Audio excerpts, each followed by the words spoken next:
एक तो शाम, ऊपर से ट्रैफिक बहुत ज़्यादा था। जैसे तैसे करके स्नेहा गलियों में से अपनी स्कूटी निकालकर घर तक पहुंची। स्नेहा ने स्कूटी घर के बाहर खड़ी करी और घर में प्रवेश किया। उसे देखते ही लैपटॉप पर काम कर रहे उसके पति संजय ने कहा, स्नेहा, तुम्हारी मम्मी का फ़ोन आया था। कब से तुम्हें मम्मी फ़ोन लगा रही हैं, तुम फ़ोन ही नहीं उठा रही हो। संजय की बात सुनकर स्नेहा ने कहा, हाँ, वो मैं स्कूटी चला रही थी। अब ड्राइविंग करते समय मोबाइल कैसे उठाती, तो सोचा घर जाकर ही बात कर लूँगी। अच्छा ठीक है, मम्मी कह रही थी कि वो 2 दिन बाद यहाँ आने वाली हैं। कहकर संजय अपने काम में लग गए। स्नेहा वहीं जड़वत खड़ी रह गई। तभी मेन गेट का दरवाजा खुला। उसने पलट कर देखा तो उसकी सास मालती जी अपनी पूजा की थाली के साथ घर में प्रवेश कर रही थी। उनकी नज़र स्नेहा से टकराई तो वो मुस्कुरा दी। उसे मुस्कुराता हुआ देखकर मालती जी ने भी अपनी मुस्कुराहट से उसका स्वागत किया और अपने कमरे, जो घर के बाहर की तरफ बना हुआ था, की तरफ चली गई। तभी संजय ने कहा, अरे, तुम वहीं दरवाजे पर खड़ी रहोगी या घर में भी आओगी? हाँ। थोड़ी देर मौन खड़ी रहने के बाद स्नेहा अपने कमरे में गई और अपना बैग वहीं टेबल पर रख दिया। एक नज़र उसने कमरे की तरफ घुमाई और पलंग पर धम से बैठ गई। उसे कुछ समझ ही नहीं आ रहा था कि अपनी मम्मी के आने की सूचना पाकर वो कैसे रिएक्ट करे। थोड़ी देर वो ऐसे ही बैठी रही तो संजय उसके लिए चाय बनाकर कमरे में ले आया और उसे देते हुए बोला, क्या हुआ, इतनी चुप क्यों हो? नहीं नहीं, तो मैं तो कुछ भी नहीं सोच रही। अचानक से हुए सवाल से स्नेहा हड़बड़ा गई।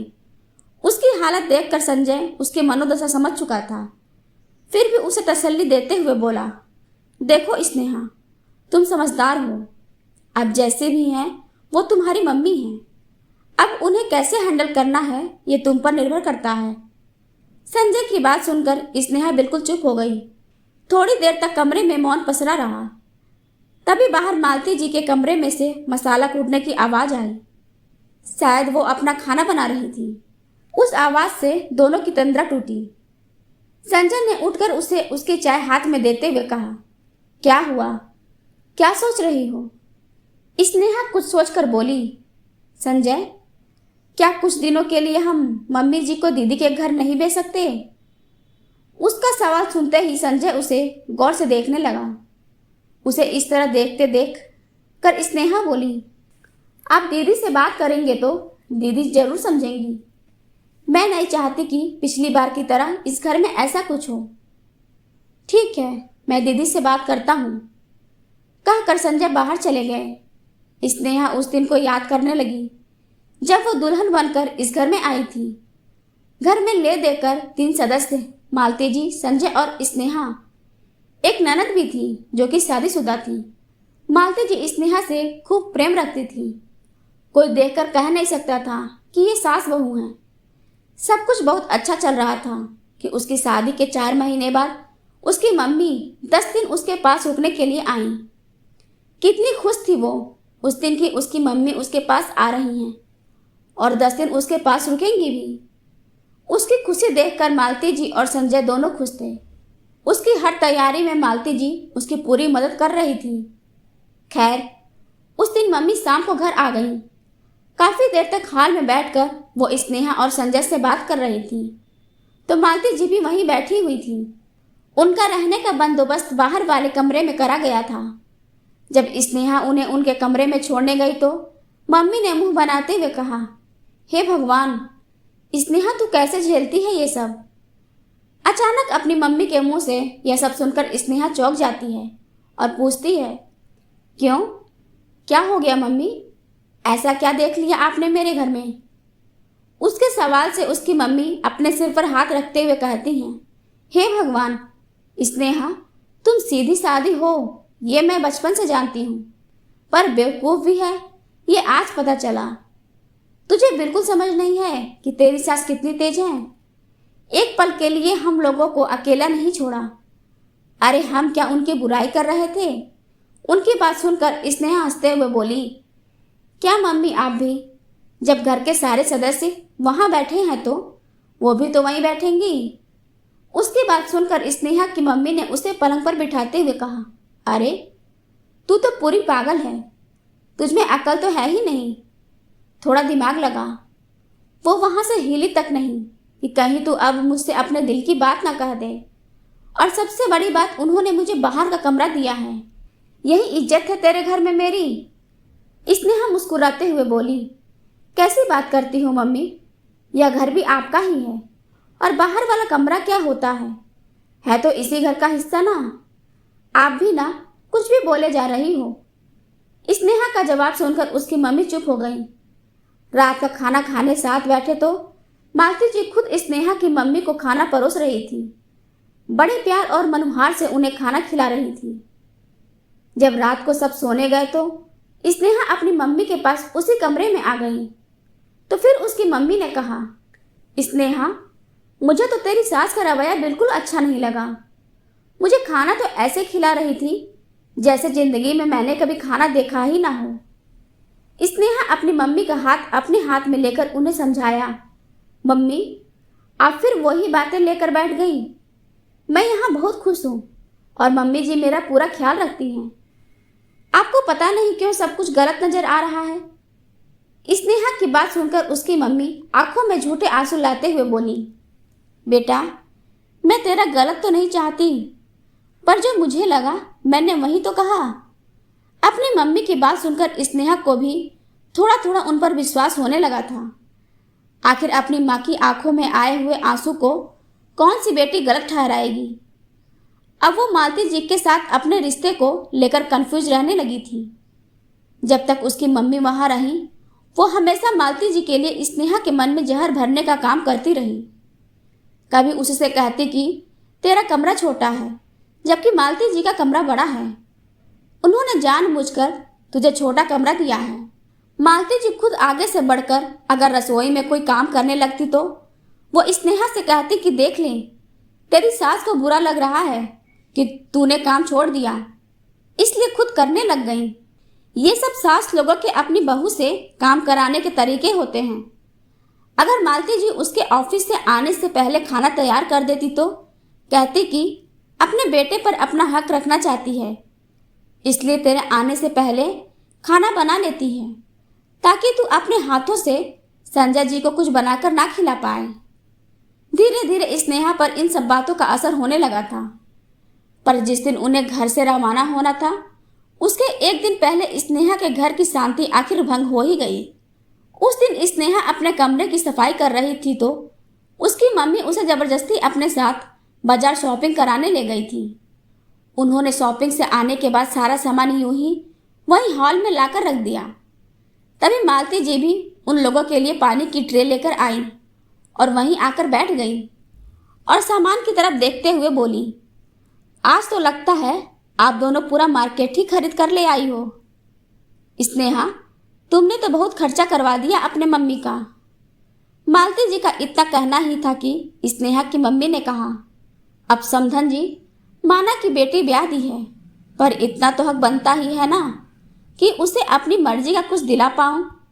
एक माँ अपनी बेटी के लिए जितना कर ले उतना कम है। उनकी बात मालती जी को अजीब लगी, पर वो चुप हो गई।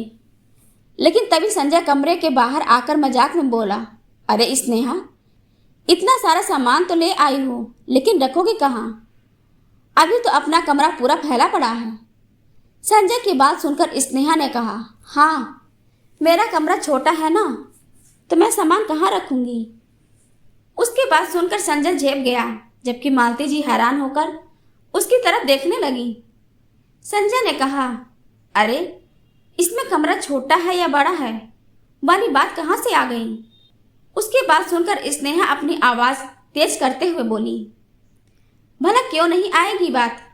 कमरा छोटा है तो छोटा है, मम्मी जी अकेली हैं, लेकिन फिर भी इतने बड़े कमरे पर हक जमा रखा है, जबकि हम दोनों के लिए वो छोटा सा कमरा। भला मेरा सामान कैसे एडजस्ट होगा? मेरी मम्मी अगर मुझे कुछ दिला रही है तो मम्मी जी को बुरा लग रहा है। मैं सफाई करते करते शॉपिंग करने चली गई तो मेरे पीछे से आपने सफाई तक नहीं की। बहू है ना, वो खुद आकर करेगी। घर की नौकरानी समझ रखा है आप लोगों ने मुझे। घर का काम भी करूं, ऑफिस का काम करूं। इंसान हूं मैं, कब तक ही अत्याचार सहूं। उसकी बात सुनकर मालती जी बोली, अत्याचार? स्नेहा, तुम बात को कहां से कहां ले जा रही हो? और कौन सा अत्याचार कर दिया हमने तुम पर? आप तो बोलिए ही मत मम्मी जी, यह सब आपका किया धरा ही है। आप चाहते ही नहीं हैं कि हम लोग खुशी खुशी एक साथ रहें। आप तो बस अपना हक जमाना चाहती हैं। जानती हूँ कि ये जमीन पापा जी की है, पर मकान तो हमने बनवाया है ना, नहीं तो एक बाहर वाला कमरा ही तो था यहाँ पर। लेकिन ये तो अपना ही मानकर बैठ गई। आप हमको दबा कर रखना चाहती हो। अरे, कब तक आप हमारी जिंदगी में कुंडली मारकर बैठी रहोगी? स्नेहा ने मालती जी से जोर से कहा। यह बात संजय बर्दाश्त नहीं कर पाया और उसने आगे बढ़कर स्नेहा को एक थप्पड़ दे मारा।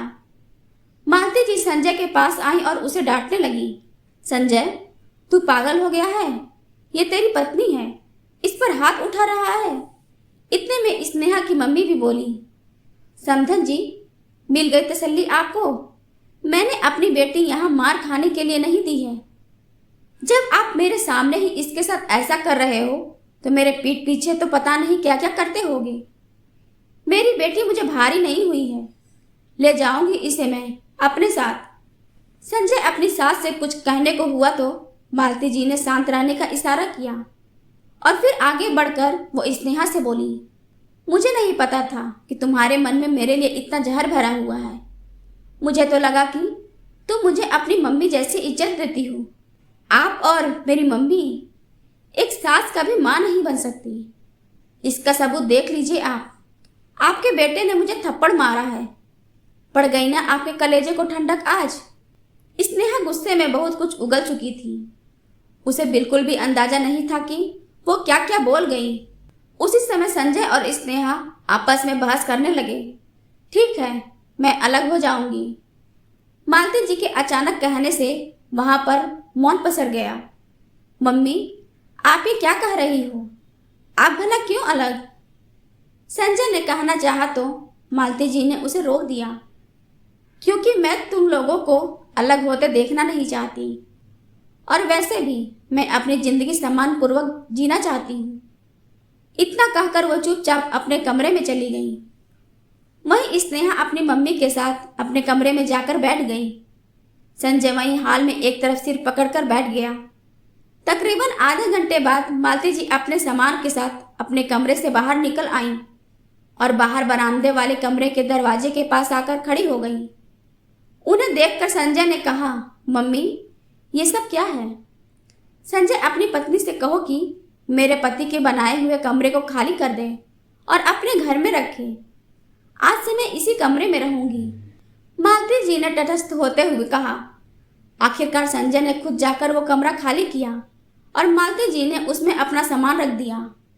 ना ही सिर्फ अपना सामान रखा बल्कि अपनी रसोई भी उसी कमरे में रख ली और अपने पति की पेंशन से ही अपना गुजारा करने लगी। उन्होंने स्नेहा से बात तक करना बंद कर दिया था। हाँ, संजय फिर भी उनके पास जाकर हालचाल जरूर लेता और वो भी संजय से बात जरूर करती, लेकिन मदद नहीं लेती। खैर, इधर स्नेहा की मम्मी ने बड़ी खुशी खुशी स्नेहा का सामान उसकी सास के कमरे में शिफ्ट किया। लेकिन जिस दिन उन्हें रवाना होना था उस दिन संजय तो बहाना करके स्टेशन पर गया नहीं, इसलिए स्नेहा ही उन्हें छोड़ने गई थी। तभी उसकी मम्मी के फोन पर उसकी भाभी का फोन आया। उसकी मम्मी ने फोन पर ही भाभी को बुरी तरह लताड़ दिया और फोन रख दिया। यह देखकर स्नेहा ने पूछा, मम्मी, आप भाभी से किस तरह से बात कर रही हो? अरे, ऐसे बात ना करूं तो कैसे बात करूं? इन बहुओं को जितना दबाकर रखो उतना ही अच्छा है। मेरी मर्जी के बगैर अपने मैके जाने का प्लान कैसे कर सकती है? वो घर मेरा है, मेरा ही रहेगा। अपनी मन मर्जी कैसे चला रही है वो? अपनी मर्जी से तो एक पत्ता भी नहीं उठाने दूं उसे। उनकी बात सुनकर स्नेहा हैरान रह गई। अपने मम्मी के दोहरे चरित्र को देखकर उसे अपने सास मालती जी की याद आ गई। मालती जी तो उसे टोकती तक नहीं थी, बल्कि उसकी हर काम में मदद करती थी। फिर भी मम्मी के कहने पर उसने उनके साथ ऐसा किया। उसे अपने आप पर शर्मिंदगी महसूस हो रही थी और गुस्सा भी आ रहा था। थोड़ा सा अपना दिमाग इस्तेमाल नहीं किया, बस दूसरों की बातों में आकर अपना घर बिगाड़ लिया। पर वो अपनी मम्मी को कुछ कह ना पाई। घर आकर उसने संजय और मालती जी से माफी मांगी। मालती जी ने उसे माफ तो कर दिया, लेकिन अपने स्वाभिमान को जिंदा रखते हुए वह उसी कमरे में रही। उसी कमरे में अपना खाना बनाती और अपना गुजर बसर करती। अब थोड़ा बहुत स्नेहा से बात कर लेती हैं, लेकिन उस दिन की और उन बातों के टीस अभी भी बाकी है।